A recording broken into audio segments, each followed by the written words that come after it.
जय मसी अङ्कल। जय मसी। सन्चै हुनुहुन्छ? सन्चै छु। अनि यो नेपालको यात्रा कस्तो रह्यो अङ्कल? राम्रो थियो, एक्साइटिङ भन्न सकिन्छ। हजुर, धेरै गाडीको यात्रा अलि लामो भयो अङ्कल है? लामो भयो।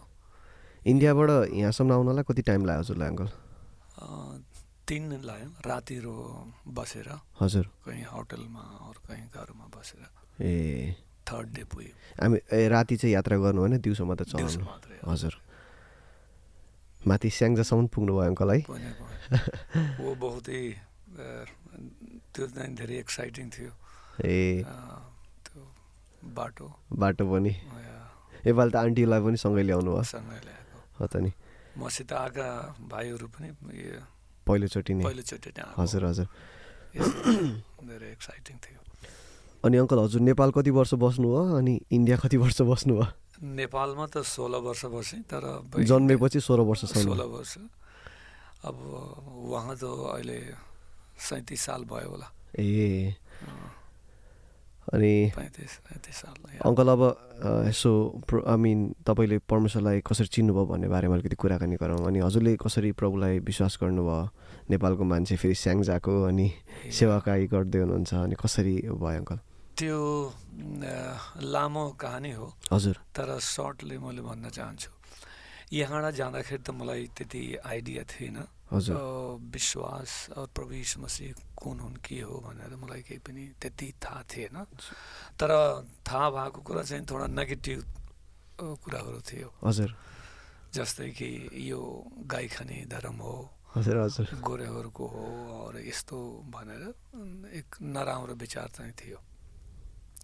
वहाँ जाँदाखेरि एउटा आइटिआई गरेका थिएँ।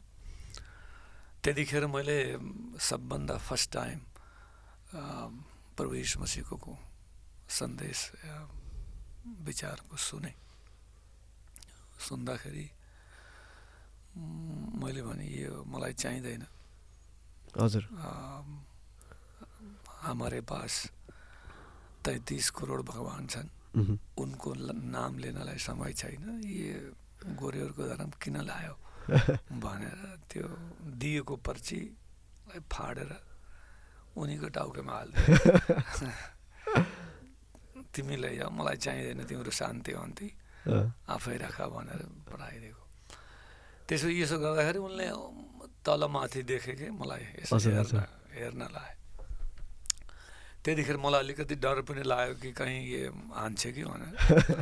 तर मेरो विचारभित्र मैले यसो सोचेको थिएँ, हान्यो भने मैले पनि हान्छु भनेर विचार थिएँ। कति उमेरको हुनुहुन्थ्यो अङ्कल त्यतिखेर? म त्यतिखेर 18 सालको थिएँ। हजुर हजुर, त्यतिखेर त्यसो गरेर यो 2 मिनट पछि यो यसो हाँसेर हिँडिहालेँ। त्यो चाहिँ यस्तो क्या जस्तो तीर जस्तै लाग्यो मलाई। हजुर हजुर, मैले सोचेको अर्को, त्यो मान्छे हाँसेको चाहिँ त्यो तीर जस्तै लाग्यो मेरो मनमा। अरे त मैले सोचेँ कि मैंने गलत किया, मैले राम्रो गरिनँ, नराम्रो गरेँ, यस्तो गर्न हुन्थेन। मैले यति भगवान्लाई विश्वास गर्ने एउटा अरू गरे भए पनि हुन्थ्यो भन्ने यस्तो मनमा विचार आयो।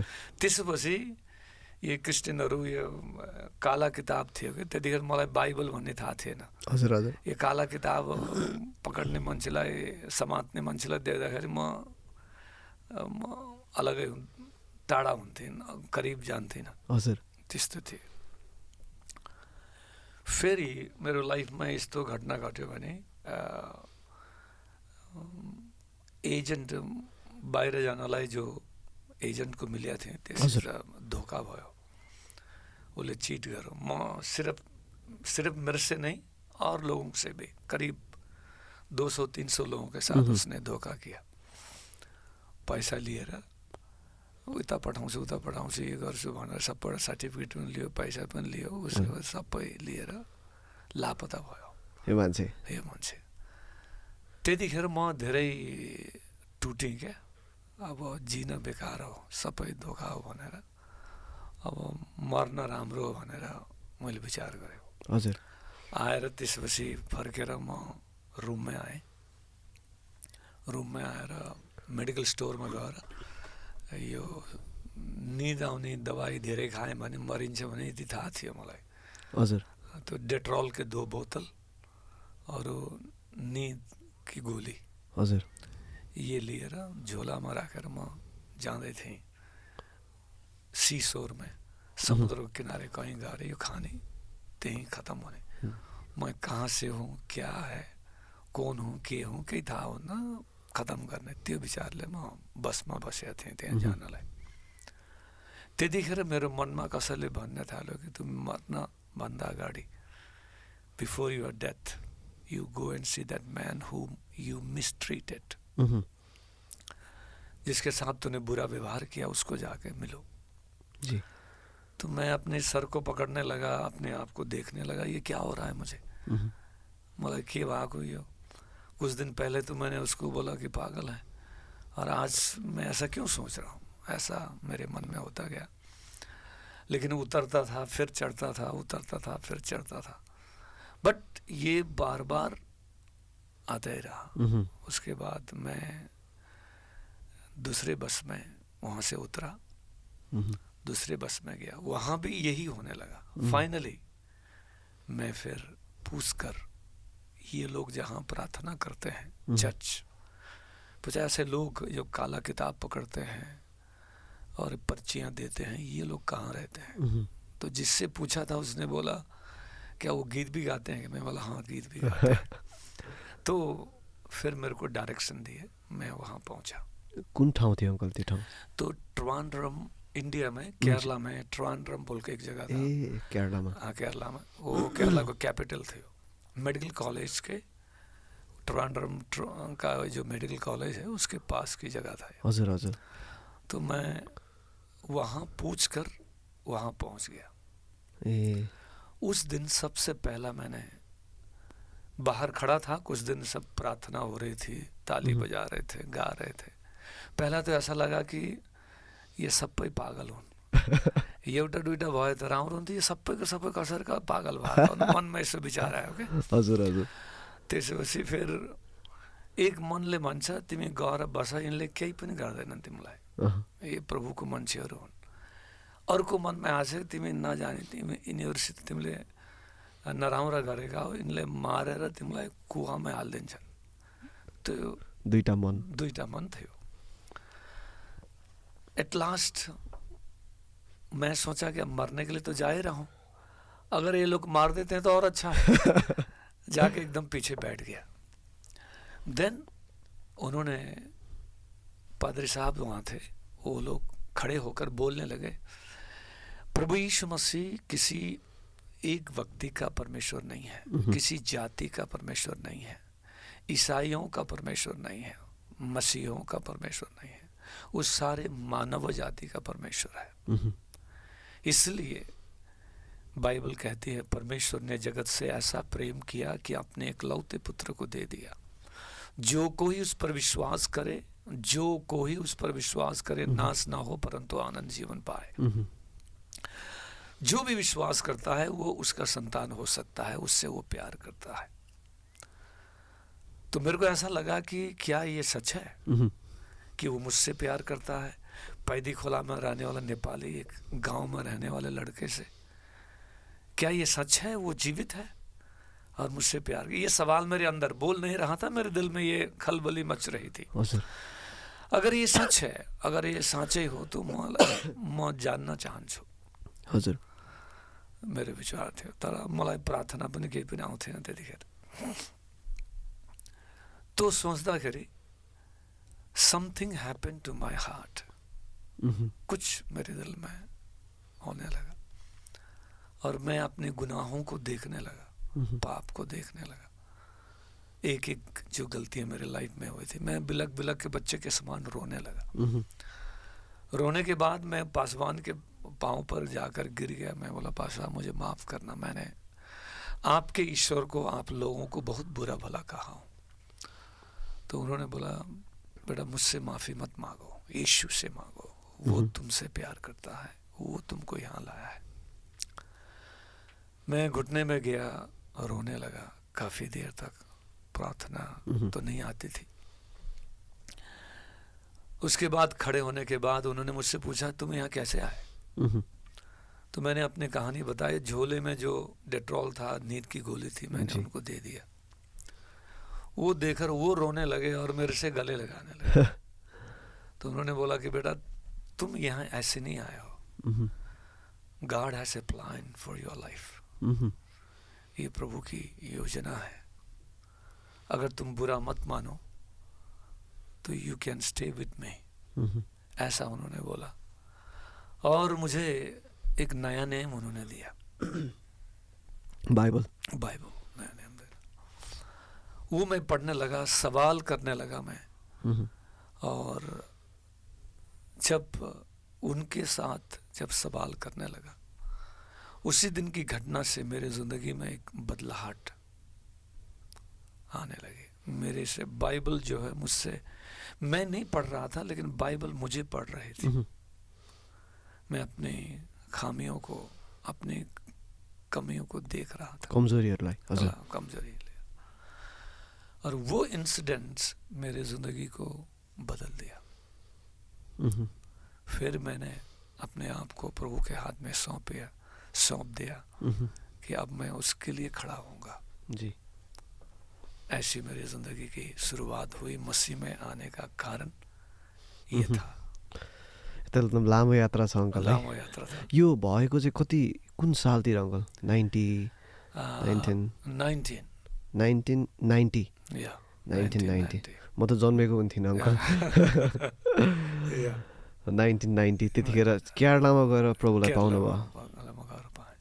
अनि अङ्कल हजुरले फेरि सेवाकाई चाहिँ कहिले कसरी सुरु गर्नुभयो? त्यसपछि फिर मैले यो बाइबललाई सिक्नलाई म जान्छु चाहना राखेँ। हजुर। मैं बाइबल स्कुल में गएँ। हजुर। उहाँले भन्दै हुनु त नजाने, तर म फिर गएँ। नै मलाई जान पर्छ। मैं इमोशनल भनेको होइन, फ्रम दिलबाट, from the heart I am telling, not emotionally. I want to study the Bible and go. त्यसो भन्दाखेरि उहाँले मलाई पठाउनु भयो बाइबल स्कूल में पढ़ेपछि फेरि मेरे को ऐसा लगा कि मेरी जरूरत प्रभु को है। हजुर हजुर। और ये संसार के लोगों को देखकर जो मैं समझा, और संसार को देखकर मुझे ये महसूस हुआ कि मेरी जरूरत है, मुझे ये सेवा करना चाहिए। मेरे दिल में आया। किसी ने मुझे नहीं बोला, बल्कि डिस्करेज किया, नहीं अभी तुम बच्चे हो, बेबी हो, ये बहुत कठिनाई का रास्ता है, इतना आसान नहीं है जैसे तुम सोचते हो। लेकिन दिल से मुझे एक कन्विक्शन आया कि नहीं, मेरी करना पर्छ, यो साँच्चै नै हो। और इसीलिए मनुष्य मोक्ष पा सकता है, मुक्ति पा सकता है, सही दिशा देखाउन सक्छ भन्ने कन्विक्शन मेरे दिल में आया। इसलिए मैंने अपने आप को सौंपा इस सेवकाई के लिए। सेवाकाई सुरु गर्दाखेरि कति वर्षको हुनुहुन्थ्यो अङ्कल हजुर? सेवाकाई सुरु गर्दाखेरि म सिर्फ 23 साल का। 23 वर्षमा। अनि अहिले जहाँ सेवाकाई गर्दै हुनुहुन्छ त्यहीँनिर सुरु गर्नुभयो? त्यहाँ उसभन्दा अगाडि अरू एक जग्गामा थिएँ, तर बिगिनिङ को शून्य से जिसको बोलते हैं, जहाँ कुछ नहीं था, वहाँ जो शुरू किया उस जगह से शुरू किया, हम दमदरी से। प्रभुको काम कस्तो अचम्म छ अङ्कल है।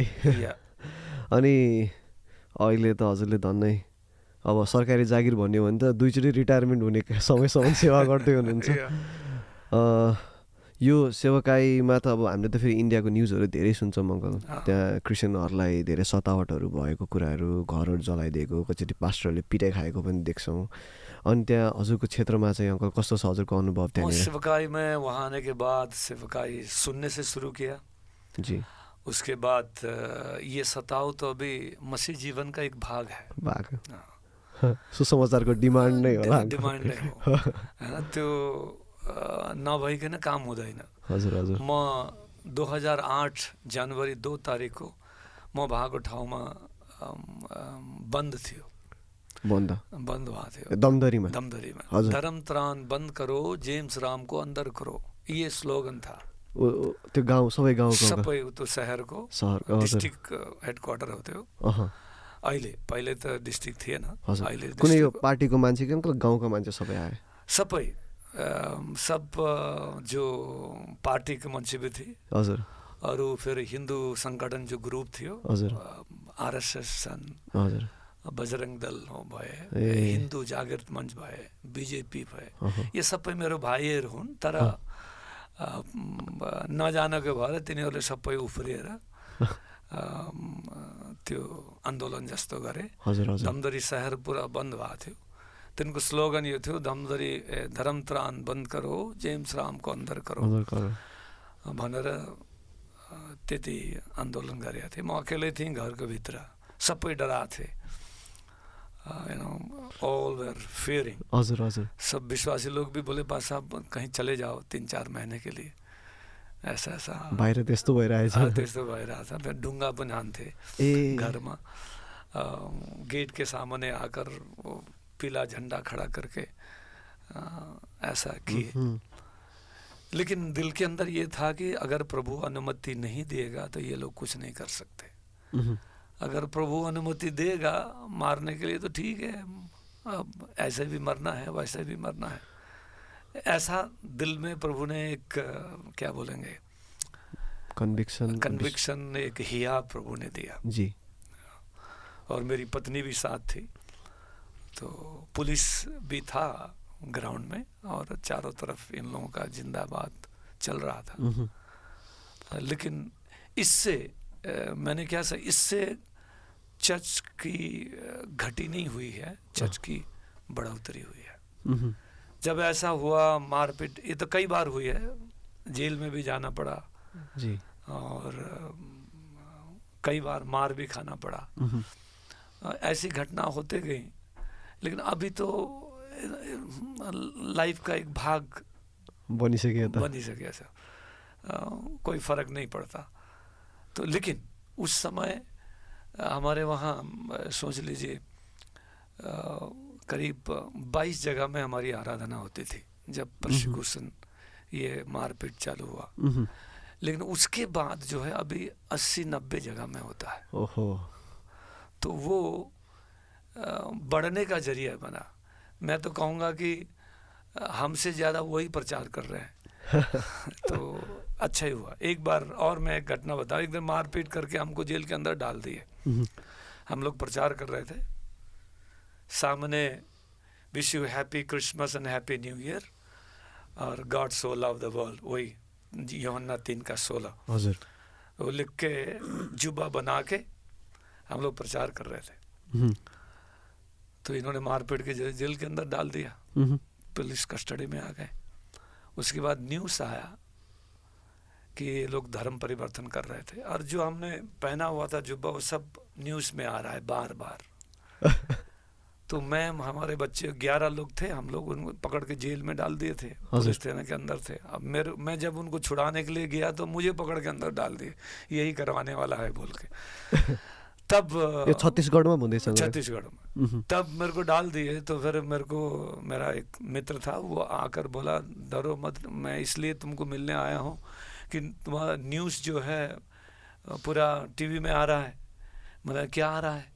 तो बोले वो तुम जो जुब्बा पहने हो ना, परमेश्वर जगत से ऐसा प्रेम किया, वो जो न्यूज़ है वो बार बार आ रहा है। मैं बोला हमारा काम हो गया। जो हम तो थोड़ी लोगों को प्रचार कर सकते थे, ये लोग ने तो पूरे शहर को प्रचार करा दिया, पूरी इंडिया को प्रचार करा दिया। तो इस प्रकार से नेगेटिव वो करते हैं, लेकिन मेरे हिसाब से खुदा उसको पॉजिटिव में, सकारात्मक में बदल देता है। So it's a part of Joy. इसलिए परसिक्यूशन से डरना नहीं चाहिए, उसमें मजबूत होना चाहिए। 2 दांत गिर जाते हैं तो हमें और ताकत मिलती है, 2 झापड़ मिलती है तो प्रभु के नाम से you will become a more bold to stand for the lord. ये मेरा एक्सपीरियंस है।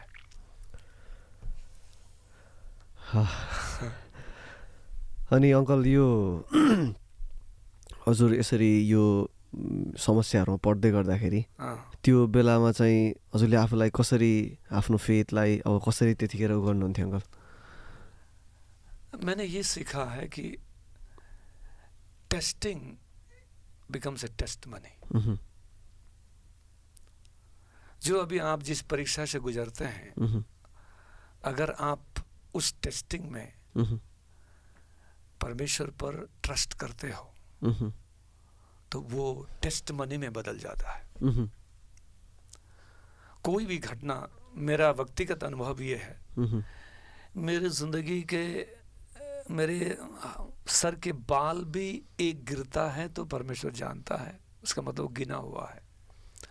तो आपकी और मेरे लाइफ में आने वाली घटनाएं जो है परमेश्वर से छुपा हुआ नहीं है, मह्म, वो अनुमति देता है इसलिए आता है। मह्म, मैं तो कहूँगा वो आपको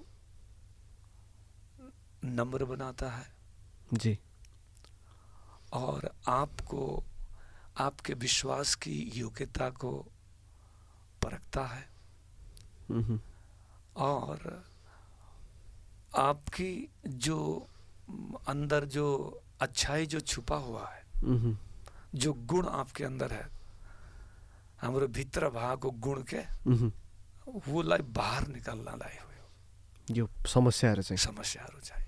मह्म, अगर if you love the Lord, मह्म, अगर आपका प्यार प्रभु से साँच्चै नै हो, साँचो हो, मह्म, काँचो होइन, साँचो प्यार छ भने त्यो भित्र भएको गुणलाई बाहर निकाल्नलाई हो। मह्म। हजुरले यो भन्दाखेरि यो प्रश्न याद आयो अङ्कल, यो धेरैजनाले यसरी भनिराख्छन् कतिचोटि विश्वासी भएपछि त झन् कति समस्या आइरहेछ अनि यो गाह्रो परिस्थितिहरू आइरहेछ, किन यो आइरहेको छ भन्दाखेरि चाहिँ हजुरले यो भन्नुभएको उत्तर चाहिँ अझै मिल्ने जस्तो लागेको अङ्कल, यसलाई अलिक इलाबोरेट गरिदिनुहुन्छ कि? यो बाहर इलाबोरेट गरौँ भने म यसरी भन्छु के जैसे मैले टेस्टिंग में हजुर he is teaching you and me to trust in the Lord, मह्म, ट्रस्ट करना सिखाता है। टेस्ट नहीं नभइकन हामी ट्रस्ट गर्न सिक्दैनौँ। मह्म, ट्रस्ट गर्न सिक्ने हो भने टेस्टिङ हुनुपर्छ। मह्म, बलियो विश्वासी, दह्रो विश्वासी हुन चाहन्छौँ भने टेस्टिङ हुनै पर्छ। न त प्रमाणित नै भएन। त प्रमाणितै भएन। हजुर हजुर, बाइबलमा के प्रभुले दानियललाई त्यो सिंहकी मागमा बिना डाली बचाउन सक्नुहुन्थेन? सक्नुहुन्थ्यो। किन डाल्नुभयो? जाँच हुनै पर्यो, प्रमाणित हुनै पर्यो। प्रमाणित हुनै पर्यो। सबै बाइबलमा हामी हेर्दाखेरि सबैले त्यस्तो जाँच गरेर बल्ल परमेश्वरले उनलाई वियोग मिलाउनु भएको छ। हजुर, निर्गमन की किताब में 8 अध्याय में पढ़दाखेरि त्यहाँ यसरी भन्छ कि यो टेस्टबाट गुजारेर आखिरी में, हिंदी में ऐसा लिखा है, इससे गुजार कर तुझे आखिरी में तेरा भला करने के लिए। निर्गमन भनेको कति कुन? निर्गमन क्रोनिकल्स इतिहासको पुस्तक। इतिहास की किताब में, इतिहास की किताब में लिखा हुआ है 8 अध्याय के मेरे ख्याल, अगर मेरी याद सही है तो 16 पद में है मेरे ख्याल। इसे गुजार आखिरी में तेरा भला करूं। अगर आप चाहते हैं कि आपकी जिंदगी में परमेश्वर की भलाई प्रकट हो तो आपको परीक्षा से गुजरना जरूरी है। नहीं गुजरते हैं तो फिर आप सही विश्वासी नहीं है, ऐसे कच्चे विश्वासी, नामधारी हैं, कामधारी नहीं है। आपसे परमेश्वर काम कराना चाहता है। अगर नामधारी बनना चाहते हैं तो परीक्षा की जरूरत नहीं है, नहीं। और कामधारी बनना चाहते हैं तो परीक्षा से गुजरना ही पड़ता है जी। ये मेरा व्यक्तिगत अनुभव है। मैंने इस बात को देखा है अपने लाइफ में। मैं कई बार ऐसे बोलता हूँ, what is life? Life is test. What is life? Life is a trust. What is life? Life is a temporary assignment. Just your life is a temporary assignment. अभी हमें लाइफ में क्या सोचते हैं कि अभी सब कुछ दुनिया ही है, घर बनाना, अच्छी से अच्छी गाड़ी खरीदना, या शादी करना, या अच्छे स्कूल बना, ये हमारी दृष्टिकोण, इवन क्रिश्चियन उनका फोकस यही है, परमानेंट हो यो ठाउँ, परमानेंट यही ठाउँ हो। This is a temporary place. So if you want to live a life, you have to pass through the testing. In testing, you have to trust. When you trust, you will understand life is a temporary assignment. You are here to do your assignment. ये permanent place नहीं है जी, ये assignment पूरा करने के लिए आया है। और ये टेस्टिंग इसलिए होता है, वो असाइनमेंट आप जानेंगे, इसलिए आपका फोकस, पौलुस ने कहा ना, जीना मसीह, मरना लाभ। तो वो रियलिटी हम अंदर से समझेंगे, देन हमारी जर्नी आसान हो जाएगी। तब आपको कोई मारेगा, कोई तकलीफ से आप गुजरेंगे, आपको बोल के वो नहीं होंगे जी। जैसे पत्रोस जेल में डाल दिया, आराम से सो रहा था, दूध को उठाना पड़ा, उठ पालेको तेल को उठाना पड़ा, क्योंकि वो जानता था my life is A assignment. वो असाइनमेंट की जर्नी में असाइनमेंट पूरा हो जाएगा। और वहाँ जीना तो हमको वहाँ है ना जी, आप मानो या ना मानो, that is the truth. This is a temporary life, ये असाइनमेंट। अभी हमारे भाई ने ये जगह को शुरू किया, ये रिकॉर्डिंग, इट्स हिज असाइनमेंट, लेकिन रहना यहाँ नहीं है जी। इसके बाद असाइनमेंट पूरा करके प्रमाण लिएर जानु पर्छ, प्रमाण लिएर जाना पर्यो। त्यहाँ जाँदाखेरि बल्ल क्राउन पाइन्छ। आज पीएचडी जब हम करते हैं तो असाइनमेंट पूरा करके, थीसिस पूरा करके जब जाते हैं, उसके बाद जब चेकिंग वाला होता है बिल्कुल ठीक है, तब उसको पीएचडी डिग्री मिलती है। वैसे हमारी भी पीएचडी डिग्री वहाँ मिलेगी जब असाइनमेंट पूरा करके, टेस्टिंग में ट्रस्ट करके जाएंगे, असाइनमेंट पूरा करेंगे, वहाँ जाके हमें मिलेगी crown. Give cross, receive crown. Give cross, receive crown. Crown. हजुरले अघि भन्नुभएको कुरा चाहिँ अङ्कल एकदम त्यो कि यो हामी टेस्टबाट भएर जान्छौँ, अनि हामी भित्रको त्यो असलत्व चाहिँ बाहिर परमेश्वर निकाल्न चाहनुहुन्छ। अनि अङ्कल हाम्रो अब भारत र इन्डिया एकदम नजिक भए तापनि अब सतावट त्यहाँ पनि छ, तर त्यहाँको जस्तो चाहिँ त्यति धेरै सुनिँदैन यतातिर चाहिँ। अनि हाम्रो देशमा चाहिँ अङ्कल अब कतिजना जवानहरू पनि छन् प्रभुको सेवा गर्न चाहन्छन्, अनि कतिजना अब धेरैजना छन् नि हामी जस्तो जवानहरू जो प्रभुको सेवा गर्न चाहन्छन्। कतिजना चाहिँ बाइबल कलेज जाने अनि आउँछन्, अनि कतिजना चाहिँ अब यसरी चर्चबाट, यो अलिकति अर्को कन्टेक्स्ट भयो अङ्कल, चर्चबाट मलाई त अब अर्को मलाई भनेर अब मलाई त परमेश्वरले देखाउनु भयो, मैले त्यो चर्च अब छोड्नुपर्छ भनेर चर्चबाट निस्किएर चर्च फुटाउने कुराहरू, यस्तो कुराहरू समस्याहरू अलिकति त्यस्तो कुराहरू छ अङ्कल धेरै नै यतातिर चाहिँ। हुन त सबै ठाउँमा यस्तो छ होला, तर यो कुरालाई चाहिँ तपाईँले के भन्नुहुन्छ अङ्कल यो कुरालाई?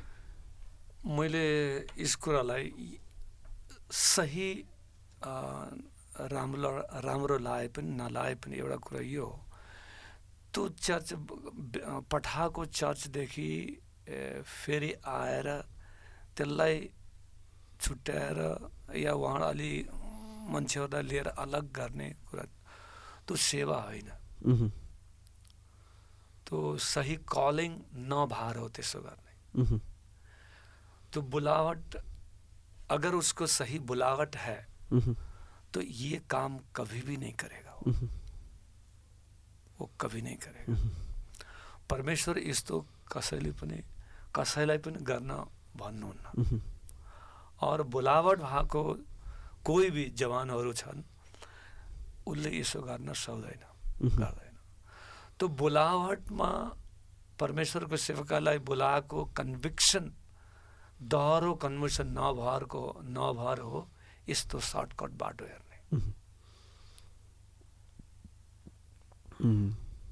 मेरा पर्सनल कन्विक्शन ये है, ऐसे कभी नहीं करना चाहिए और ये गलत है।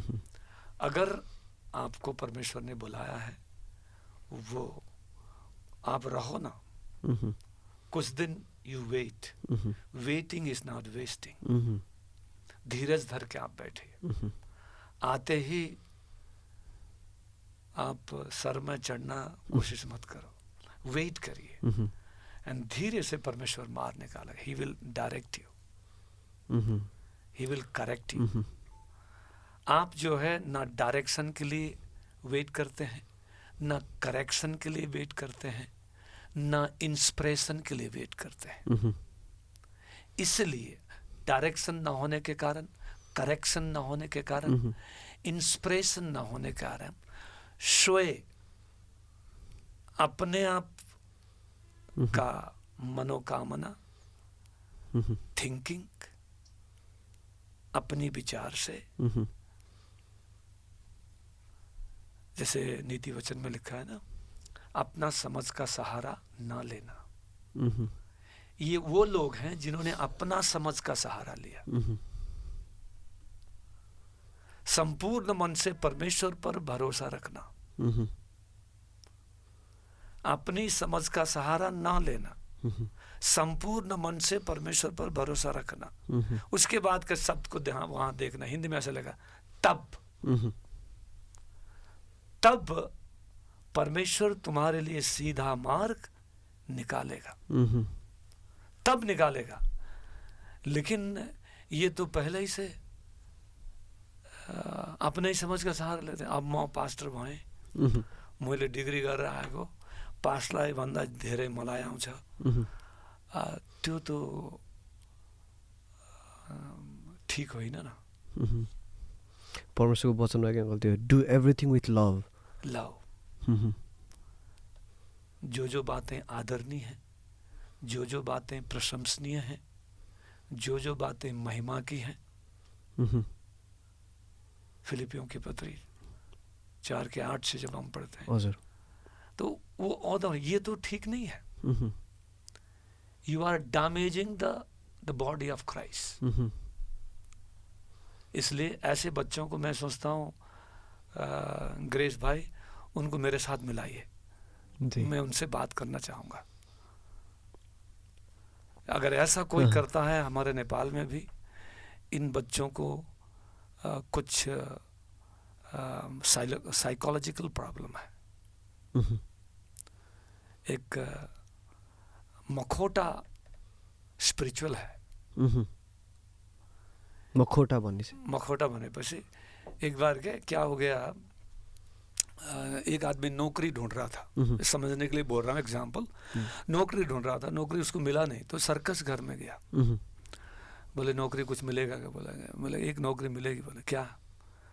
बोले तुम्हें बंदर बनना है, बस बंदर का कपड़ा हमारे पास है, तुमको पेड़ में नाचना है, उसके बाद जब लोग मूंगफली डालते हैं, बच्चे आते हैं, खाना देते हैं, तुम पकड़ के खाना और नाचना।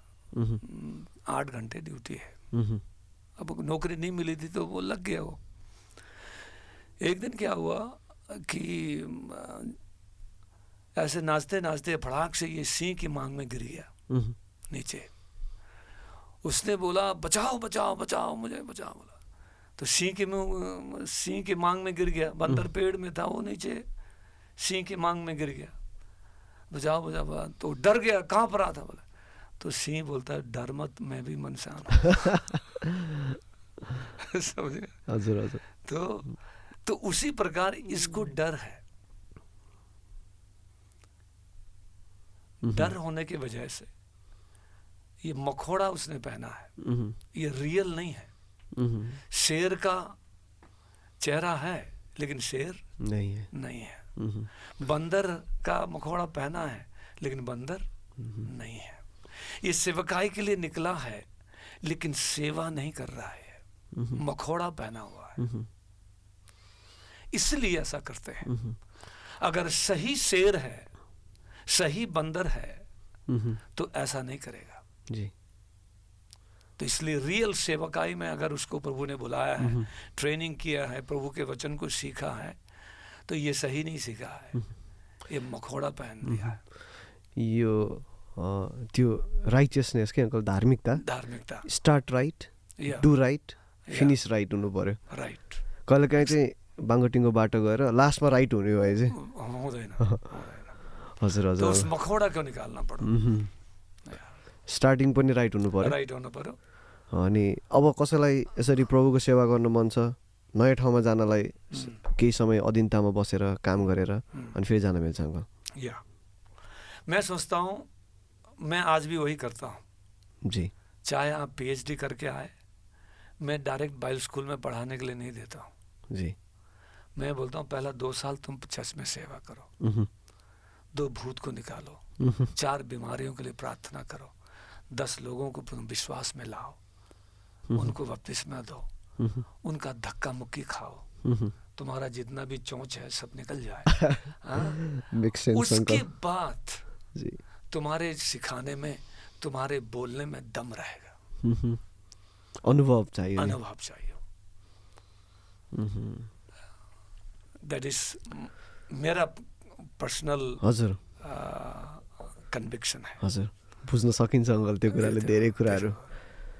अनि अङ्कल अब कति समय बस्नुहुन्छ हजुर नेपाल? अब म आजै जाने विचार, भोलि निस्कन्छु नेपाल। फर्किनुहुन्छ अङ्कल? हजुरसँग बसेर कुरा गर्न धेरै धेरै आश पाएँ अङ्कल मैले पनि है। आज सुन्नेहरूले पनि धेरै कुराहरू सुन्नु पाउनुहुन्छ होला। अनि अङ्कल तपाईँ यसरी इन्डियामा सेवाकाई गर्नुहुन्छ, नेपालमा पनि धेरैचोटि आएर जवानहरूको बिचमा अनि पास्टरको बिचमा यसरी उत्साह दिइराख्नुहुन्छ अङ्कल। हजुरको हृदयको बोझ नेपालप्रतिको बारेमा अलिकति भनिदिनु न अङ्कल। क्या है, नेपाल के बारे में जब से प्रभु को पाया तब से मेरे दिल में नेपाल में आने की ही मेरी इच्छा थी। प्रभुलाई पाएपछि कैसे भी नेपाल में जाऊं और यहाँ सेवा करूं।